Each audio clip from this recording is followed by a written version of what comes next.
di coffee break, usapang solid, lalo na laging may dalang good vibes. Alpha Delta Chapter, tibay na alaman, sa Alpha Pi Omega, hindi ka basta member.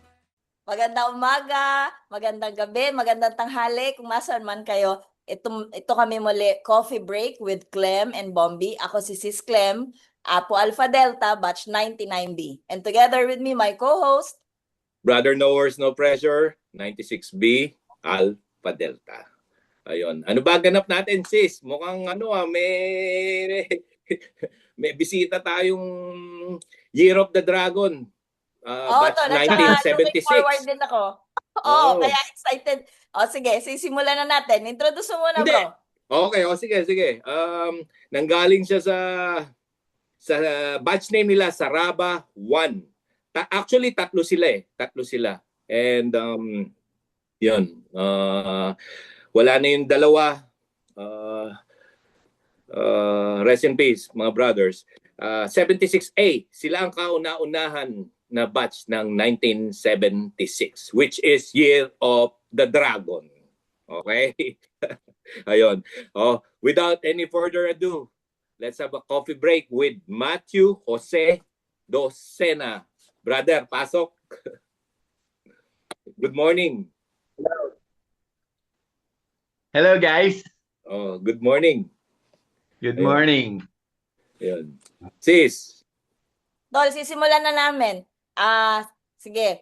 Ilang taon ka ba nung sumali ka sa Apo? 16. 16 Oh. lang. Ni-recruit Ah. ka ba o nag-volunteer ka talaga? Recruit hindi eh. Volunteer.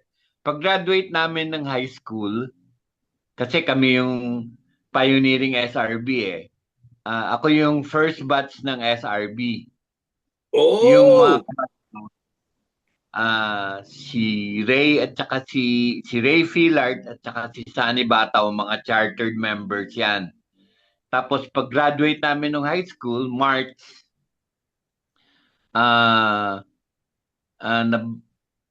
nakarating sa akin, hinanap ako nung isang chartered member ng SRB, si June Tapay. June Tapay. To inform me na pwede na raw pumasok ng Apo sa Baste. So, what I did was, sige, pasok tayo ng Apo sa Baste. So, binaptize kami sa bahay ni Freddy Barreto sa Bohol Avenue. Yun ang natatandaan ko. Si Freddy Barreto, ninong ko eh. Okay. Sa Apo. Maraming chartered members. Ako first batch kasi ako, fourth year ako pag graduate ko. Marami kaming mga pumasok. Kaya lang yung iba nagpa-deferred, like sila June Tapay, sila Aibal Hernal, sila Sunny Dario, yung mga natatandaan ko. Bro. Deferred sila sa Alpha Delta, pero pumasok pa rin sila sa Apo nung regular semester na. Si Aibal sa Delta, si Sunny Dario and June Tapay sa Pi. Pero kami sa Alpha Delta kami pumasok, sa Alpha Delta kami pumasa. Okay. Brother, pang-ilan ka kasi natatandaan ko si Brother Anton. Sabi niya sa akin dati, CM11 siya. Ikaw? Hindi ako chartered member. First batch ako. First batch. Okay. All right. Okay. Magkaiba yung chartered sa first batch. Sila Anthony, sila Boy the Twin, sila Anthony, sila Joel Aguilar, mga chartered member yan, nag-apo din sila. Pero hindi namin sila kabatch. Yung regular semester na sila nag-apo ng iba-ibang taon. Si Joel, 76. Si Anthony, 77. Si Boy the Twin, 77 ba siya o 76? Hindi ko na masyadong matandaan. Pero nag-apo pa rin sila. Kasi so yun nauna ka na mag-apo? Nauna ako. Kami yung una talaga na SRB na nag-apo. Tatlo kaming nakapasa. Si Ray, si Sunny, at saka ako. The rest, sumunod sila, pledge na sila nung nag-pledge sila, apo na kami nung Pero time na una yon. silang nag-SRB. Tama? Chartered member sila. Yeah, Dumaan ako yeah. sa kanila Okay. nung SRB, pinadel ako ng mga yan. Tapos nung nag-apo sila, sila naman Sila yung naman dumaan dumaan sa sa'yo. mga brads na sila sa SRB nung apo. Hindi naman kasi ako mahilig din sa physical. Hindi ko rin hindi ko rin yan although may peer pressures from fellow From apo. mother. Oh, Brods. pasok na, ano mo na, mga ganun ba, di ba? Pero hindi. Dukot, dinudukot namin sila. Hijack.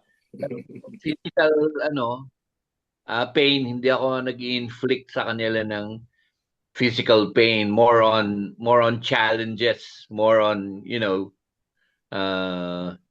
humiliation, more on questions on how they'll stand sa organization kung maging sila. Tingin ko naman mga desidido naman sila maging apo eh.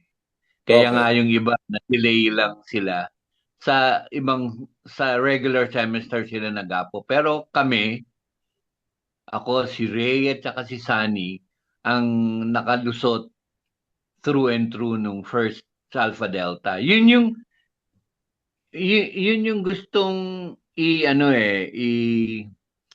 i-emphasize ng Alpha Delta eh. Nag-SRB ka sa Alpha Delta, mag-apo ka sa Alpha Delta whenever possible. Para yung numbers ng Alpha Delta mag-grow. Mas dumami. Sa Alpha Delta may Yung lesson ang na-carry mo mula noon hanggang ngayon na dala-dala mong natuto. Just kahit isa lang. marami lessons ang organization natin na nadala mo hanggang sa nagkaedad ka. Una, college life mo, tapos nung may trabaho ka na, pamilyado ka na, tapos hanggang ngayon bit mo pa rin yon. Yung pagmamahal sa kapwa Brad at saka Sise. Ano yun eh?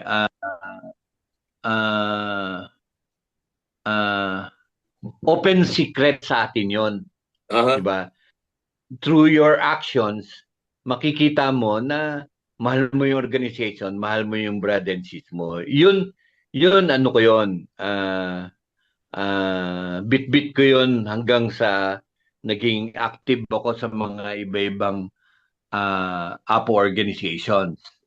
Naging presidente ako ng mga alumni ng APO sa PLDT, APO PLDT, naging presidente ako diyan, 2 term ako diyan sa APO La Mesa, Alumni Association, 2 terms din ako diyan sa Alpha Delta, sa alumni, naging presidente din ako diyan.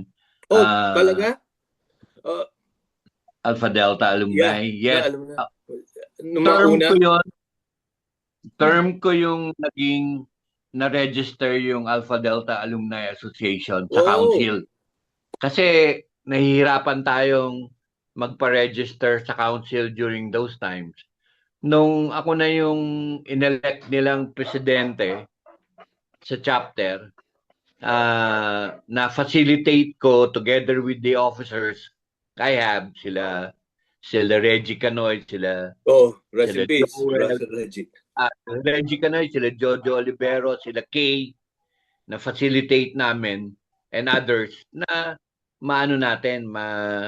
maparegister yung Alpha Delta Alumni Association sa council. Kasi may conflict Alpha Delta Global at saka yung Alpha Delta Alumni Association na local. Okay, We managed to patch up with Alpha Delta Global na makiisa na lang sila sa Alpha Delta Alumni Association para isang group na lang. And humility kasi natin, ano carry mo nadadala mo yan hanggang sa pagkaedad mo. Yung mga brothers and sis mo, uh, that grew up with you sa organization, hindi na sila nagiging brad and sis mo nagiging kumare, kumpare, nagiging kakbay mo na sa struggle mo sa buhay Totoo. habang Totoo. nabubuhay ka sa labas at loob ng organisasyon. Okay. Kaya yun yung lessons ng organization na hindi makopya ng mga ibang fraternities. There you go. That's one characteristic of being an Apo. Yeah. Pangalan lang, tapos Brad yun, pangalan lang yung bit mo, nagpakilala ka sa kanya, open heart ka, agad siyang yayakapin ka niya, i-offer niya yung bahay niya sa'yo, i-offer niya yun yung karakter ng Apo nung generation namin nung time na yun. Lipat Totoo. lang ako, may aso. Yeah, okay. Maganda yun. Yung mga sinabi mo, pagmamahal and humility. Sis Clem, baka may tatanong ka pa. Go ahead. Nakamute ka, Sis Clem. Okay. Naalala ko, bro, you are very active, tas ang daming services, left and right, sunod-sunod. Ano yung pinaka na-enjoy mong service na napuntahan or na-facilitate? Nung one of marami akong services nung presidente ako nung alumni ako ng iba-ibang alumni association, but one of the most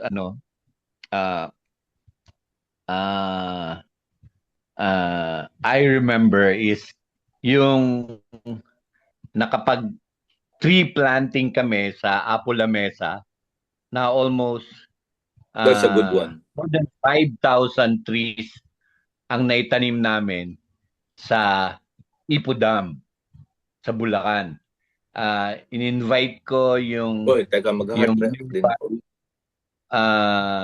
alumni associations coming from Bulacan, from NCR.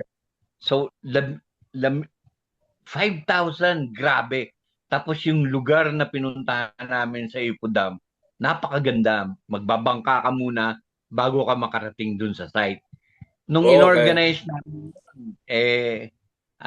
nakakatuwa kasi medyo ang laki ng challenge But together with the Apo La Mesa members, na-facilitate namin yun ng maayos, ng walang disgrasya, na may support coming from different sectors of the organization, pati yung AFP.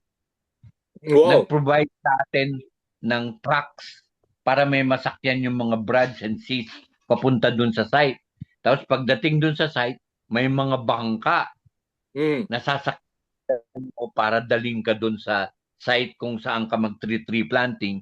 Tapos umuulan siya, yung challenge, maputik, madulas, etc. Naging family affair siya nung inorganize namin yon. Sa akin very memorable yung service na yon na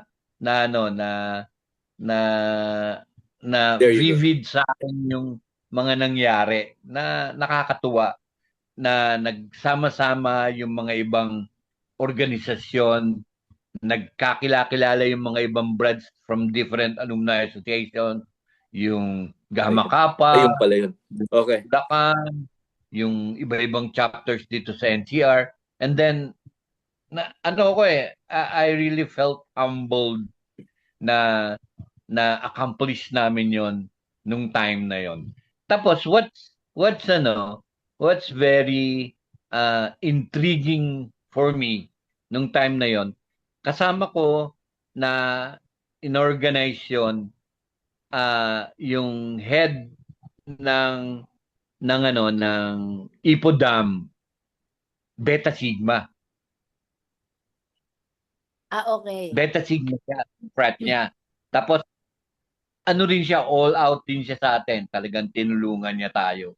Ang galing. Sa akin, napaka-memorable yung time na yon na ano namin yon, na-accomplish nung Apple La Mesa Alumni Association, yung tree planting activity na yon. Tapos nun, the regular services, marami ng Aha. mga services na kaiba-iba, na minsan individual. Gusto ko yung mga life-changing services na na naiisip ng mga brads or nako-contribute natin sa society or sa isang community or sa isang individual eh. Yun yung gusto kong ma-treasure or magawa natin.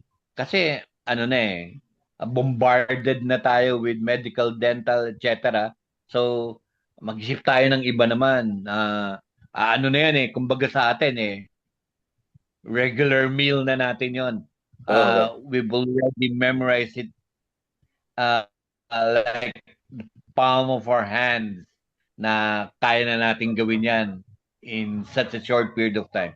Maganda ngayong challenge yung iba naman, yung life-changing. Ano kaya mga life-changing Yeah. services na pwede Correct. natin i-execute para sa mga brad at saka sa mga sis at saka sa ibang mga miyembro ng community. Kasi yun naman ang ano natin Yun naman Okay. ang primordial objective natin di ba? So, Sige bro, let's work on that. yeah. Pwede ka bang magbigay ng isa ng life isa lang bro para makatulong sa atin na kasi maganda yung yung pinoint out mo na life changing or yung maiba naman. Kahit isa lang. Okay. Isa lang. Okay, may naisip ako. Ano? Naisip ako. Pwede to sa chapter. Actually, ano ko to i-propose ko to sa Apo Senior Yeah. Sa Apo Senior kasi mga senior lang kami. Oh. Di ba? Pwede mo rin i-propose sa Apo Bagets. I-propose ito sa Apo Senior.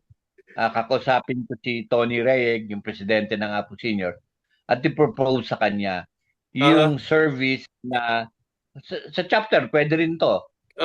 Yung mga senior natin sa chapter. Although it will definitely need some funding. Yung service na brother, na mag-provide tayo sa mga senior brads natin and sis ng bidet sa toilet. Okay. For yung mga going to be very comfortable dun sa mga older brothers and sisters natin na meron silang bidet sa loob ng kanilang mga toilets para hindi na sila nahihirapan, mag-washing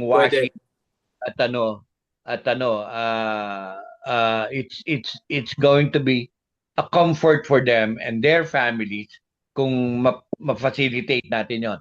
It's not that going to be that expensive. Bidet, plumber, transportation siguro ng plumber. Mag-start tayo ng 5, 10, and then tignan natin hanggang sa ilan yung ma-accomplish natin sa chapter natin. Hingi tayo ng support coming from brothers and sisters abroad that would look at this as a noble service natin. Yeah, maganda yan. Mga senior brothers and sisters natin. That would bring comfort for a while. Di ba? Nung simula nakasali ka sa Apo, was there anything that you stopped doing and you start doing? Stop doing and start doing. Ano yung hininto Uy, mo? bago yun. Ano rin din yung sinimulan mo nung nakasali ka sa Apo? Bago yun. Anong... Teka, bago yun. Naka-effects nga. Yan, bago. Ayun. Hindi ko sa... Bagong tanong yun. Sa buhay ko, marami akong binago at saka marami akong nagawa. Nung Apo ko, may subject akong nung Apo ko, nung college, may subject akong fights and rumbles. Huh? Paano subject? Hindi ko subject? Ano yung 5 units yun, brother? Dapat may pasok yun. Fights and rumbles. Oh, Fights and okay. rumbles. Meron Ganyan. talaga nun? Oh, hindi. Sa atin lang yun. Ah, Yung okay. Brad, nung time na yon, ano, you grow Interesado your ako roots, eh. you grow your roots sa Apo, kasama yun eh, nung Mm. generation na 70s. Yun, pumasok. As we Go ahead. grow, nag-change yun. Ngayong pamilyado ka na, iba na yung bit-bit mo, yung wala na yon, huwag ka nang hindi na iyon applicable sa yung bad habits na bitbit mo nung college as you grow old. Ako I Na-outgrow mo stopped drinking when I was 35 or 30 years old. 30 ba? Mga ganon. Mga early 30s hindi na ako uminom. Wala na akong I don't drink, I don't do drugs, I don't gamble, I don't womanize. Isa lang yung ang tawag nito, hobby ko. Ano? Sinungaling na lang ako.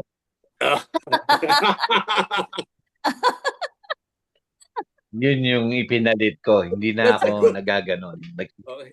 Na lang ako. Oo, okay yun. Para- Okay na ano yun. Para So, maiba nun. Kunyari, i-endok mo yung isang pledgee. 16 years old, Matthew Docena yung pangalan. Anong sasabihin mo sa kanya? Pumasok siya sa Apo, no? Ang sasabihin ko sa kanya, determination lang. Nung time na yon, kailangan mo talaga, determined ka pumasok dito sa organisasyon na to. Marami kang may experience that you will carry through your life there you go. sa Yeah. Alpha Phi Omega. Maraming kahihiyan nung pledge ka, Matt. Marami kang kahihiyan na dadaanan. Pero kayanin mo. Kasi yung kahihiyan na yan ang magbibigay ng lakas ng loob sa'yo pag nasa kuleyo ka na, employed ka na, at nakikihalubilo ka na sa mga kapwa mo, brads at saka hindi. Kasi kung hindi ka marunong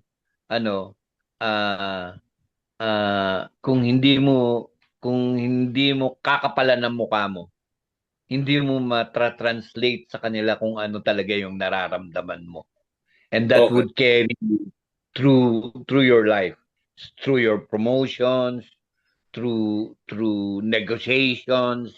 Kasi pag may may trabaho ka na, yan na yung mga challenges sa'yo. Paano ko ba i-negotiate tong challenge na to? Paano ko ba kakausapin si ganito? Kung mahina ang loob mo at palagi kang nahihiya, na yan ang inalis sa atin nung pledge tayo. Inalis sa atin yung inhibitions na makapagsalita, masabi kung ano yung nasa isip mo at saka kung ano yung nararamdaman mo. Kung maalis mo yan, pledge ka, tanggapin mo yan, kaya mo yan. Bukas, naghubo ka sa kalye, tumakbo kang nakaubo sa kalye, nahihiya ka, kinabukasan, hindi ka naman nila kilala Okay. So, yung nagawa mong yun, nung pledge ka, na pinagawa sa'yo, yun yung lesson doon The following day, it's a new world. Hindi nila alam kung ano yung na-accomplish mo, pero ikaw, alam mo, kaya kong gawin tong mga to. There you go. Yun ang atin ng Apo. Yun ang itinuro ko. Tinuro sa akin bilang ako. Yeah. Hindi nang sasabihin ko hindi naman ang sinasabi ko pag may mga pledge akong nakakausap. Pero matagal na yan. Ngayon, wala na. Hindi na ako active sa mga ganyan Sa na tayo Sa services na lang tayo at sa pakikihalubilo sa mga ibang tao tayo nag-interact. Pero bro, Kasi I hate to cut you off, pero isa yan, isa ka sa sa chapter natin. One of the outspoken na member, na senior, and I salute you. Ang dami namin natututunan sa iyo, and tong channel na to, 'di ba, Sis Clem? Maganda. Until now. Ngayon, ang dami ko natututunan eh. Ako Maganda natutuwa yun, ako, ginawa ko eh. Maganda. This is something. Ako rin, I appreciate you guys. I'm believe ako sa ano nyo, sa pag-iisip nyo na gawin itong exercise na to sa chapter natin. Hopefully, mahawa pati yung mga ibang chapter, makita nila na Yeah. there's value in what you're doing, Lalo na sa internal mga sa seniors. chapter at sa organization as a whole. Yeah. Ako, I really appreciate you guys, sila, kung sino yung support nyo dito, sila Aga ba yun? Si Aga? Si Isa Aga, Aga. General. Kaya Ikaw, apat tayo. Yeah. Bambi, alam ko, malikot ang pag-iisip mo eh. Kaya natutuwa ako sa mga ano mo eh. Nung time na yon, nung bumalik ka sa Baste at kinakausap mo ko, kinukulit mo ko, gabi tumatawag ka sa akin para how are we going to improve recruitment sa organization natin sa Baste kasi dwindling na nga yung ano. I really appreciate what you're doing sa chapter. Si Clem, ganun din. Si Clem, ano lang to, tahimik lang to. Natatandaan ko si Clem, nung pledge ito, binisita ako nito sa opisina ko one time eh. Na surprise ako eh. Na iba rin yung dedication niya sa Apo, yung dedication niya sa Sana sinako mo. it carries ka. Ano? Sana nilagay mo sa sako nung dumating sa'yo. Hindi, bit-bit mo talaga siya. Mabibit-bit mo siya hanggang sa yung professional level. Dala mo yung yung ugali na yon na passionate ka sa work mo, passionate kang tumulong sa ibang tao. Na syempre you cannot please everybody, pero more importantly, yun yung iyong passion, yun yung iyong dedication, katulad nitong mga ginagawa nyo. Ang laki ng naitutulong nito sa chapter, nagkakaroon siya ng ibang kulay. Pare-parehong kulay na yan, tapos may ibang kulay na dumating. Yeah. Tsaka bro, mas nakikilala namin kayo at ang sarap pakinggan yung mga sinasabi nyo. Natutuwa kami. Pag kulang nga ang 20 minutes eh. Totoo, nakakabitin talaga, nakakabitin. Oo, grabe. Para kaming back to pledge. It's pag a very good tinitingnan yung start. roster, para akong pledge, para kaming pledge, tinitingnan namin, bumabalik yung dati. Ang daming mga aral, marami. Totoo, marami. Pero, teka, bago tayo, kasi parang 5 minutes na lang tayo, bago tayo mag-final thoughts. Iano ko lang tong si Brother Vernon natin, yung kanyang business, alias Pogies, Bibingka at iba pa. Sa sa Provident Village sa Tanyong, Tanyong, near Tanyong sa Marikina. Pangalan ulit. Tangkilikin po natin yon, Brad Vernon's alias Pogies, Bibingka at iba pa. Okay? Natin yun, masarap ayan nakikita nyo masarap. Okay? Kasi lagi ko nakakalimutan eh. I-plug in ko lang yon ha. First nating Sis Aga, thank you kay Sis Aga for being the sister behind the scene. Brad Matthew, thank you din for your time. Bihira naman namin kayo rin kasi alam namin busy kayo, may mga kung ano-anong iniintindi. Salamat sa oras niyo ulit, Brad Matthew. Hindi na ganun ka-active.